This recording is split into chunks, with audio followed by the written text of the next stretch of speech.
Luxury Gaming 10 was a 3x3 tournament. Today we're going to be walking through the first wave breakdown. Tomorrow morning we will go over Top Cut. This is the last tournament that is happening pre-Blazing Vortex that anybody remotely cares about.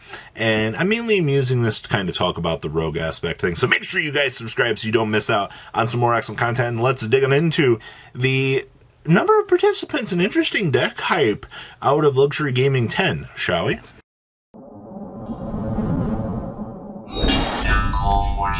I don't know if it's me or if the Luxury Gaming Championship Series is growing, but this one had 387 players in it, and I did say that this was in fact a team event, which means that was 129 teams participating for this event. So, biggest thing that I want to say that we know right now is Virtual World had highest representation out of this event. That shouldn't surprise anybody.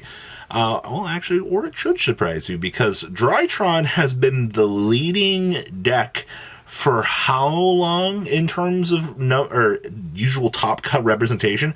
I don't think I've seen an event where Drytron has not been in lead. Now, remember, this is overall representation for everybody that participated. So, to see that VW just surpassed the overall representation in the room for Drytron is very interesting. Now, keep in mind, the European player base does get the chance to play in this. This isn't an all-American event or anything.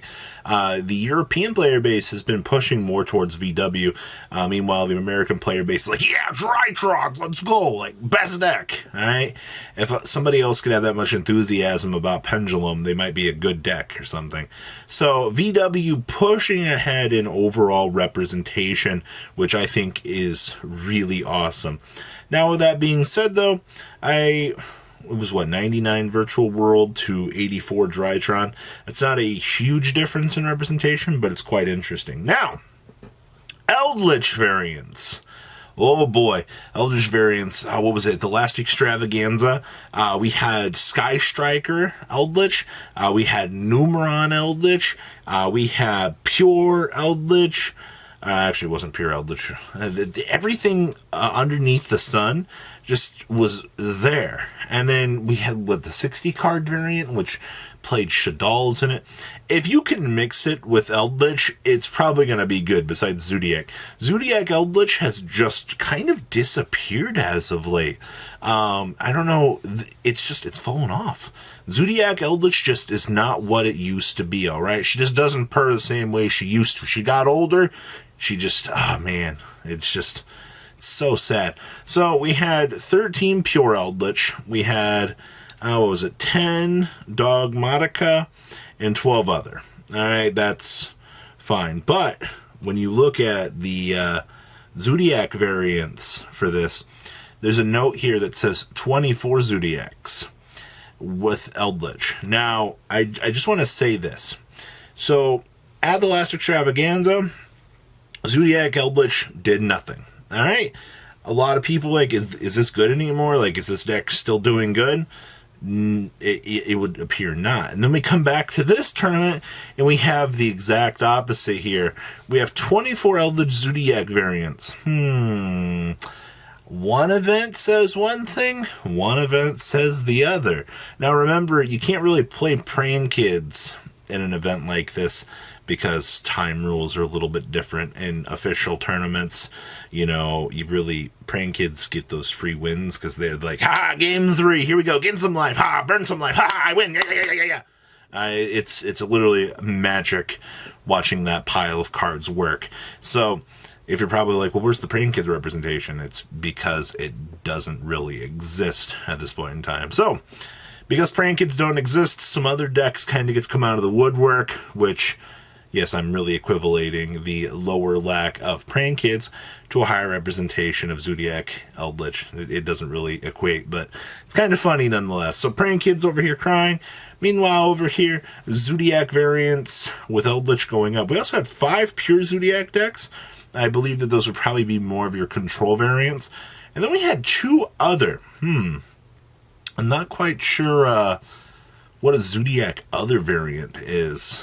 Are we I'm very curious about that. When I find out more about deck lists for the breakdown tomorrow, I'm going to investigate some of those others because I'm curious. Now, we had 19 Dogmatica invoked. Now, this is very interesting to me because coming off of, what was it? The Extravaganza, we saw invoked actually win the event.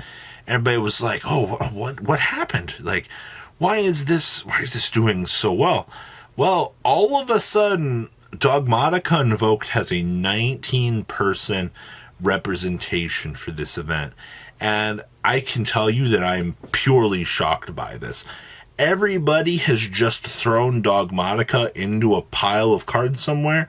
And I mean, besides, like, the better variants. And they're like, they forgot about Dogmatica Invoked. It was actually really sad.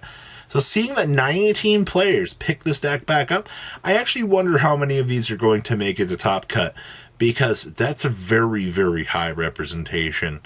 Now, the big winner in the room here is 14 Adamantipator players. I'm so happy for you guys. So here's the thing, all right? So pure Praying Kids might not exist, but you get to bring out the cool little homunculus version that's called Praying Kids Adamantipator, and you get access to this link climbing engine that does one thing and one very big thing for you. Makes your life so much easier. Block Dragon gave you some extending power. Oh, the Praying Kids engine gives you a whole lot more. Now, I don't know if every one of these is going to be the Praying Kids Adamantipator list.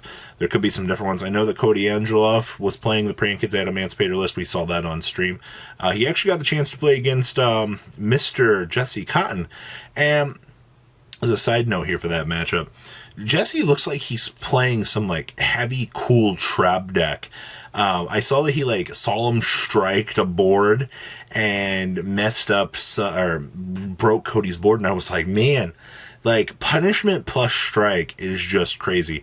And the possibility of strike being a new future tech choice, you might actually see it, all right? It was actually really cool getting the chance to see the craziness that was being piloted for that game. So I'm really looking forward to seeing what is to come out of that. Very, very, very cool. And it was actually kind of sad to see Cody's huge Adamantipator board just get literally destroyed by 2 cards? Punishment and Intis and Strike. Nice board. Alright, so we also had 12 Dragon Link for this event. And this is kind of interesting. The hardcore Dragon community, they're still trying to evolve this deck. They're doing a wonderful job at doing it. But overall, I don't know how much longer we're going to have to push to see this deck eventually get broken. Possibility of the new pod doing something for the deck, maybe, but banishing from the extra deck when they need literally everything to combo, I don't think is going to end up happening. So at this point in time, I think Dragon Link's just kind of stuck in limbo until we get a structure deck, the Dragoonity stuff. Hopefully it goes from the past later on that'll push them up. Now, we also had 11 frickin' Shaddolls in this event. Oh, I'm so happy for this. So we recently made a video saying that changes are coming to Yu-Gi-Oh! I think I made 2 of those recently. And it was talking about Shaddolls being a choice that Rogue players were kind of starting to head to because it was a little bit budget. Okay, sorry guys, Schism's expensive now, alright? If you pick them up when they were $5, alright, you were good to go. But Shaddolls kind of do some really cool things with Winda. Hi, I know you mess up boards, so just go first make Winda. Alright, unless your opponent's got Dark Roll no more, Lightning Storm, an infinite amount of other stuff. I mean, you could probably make another Winda, no problem.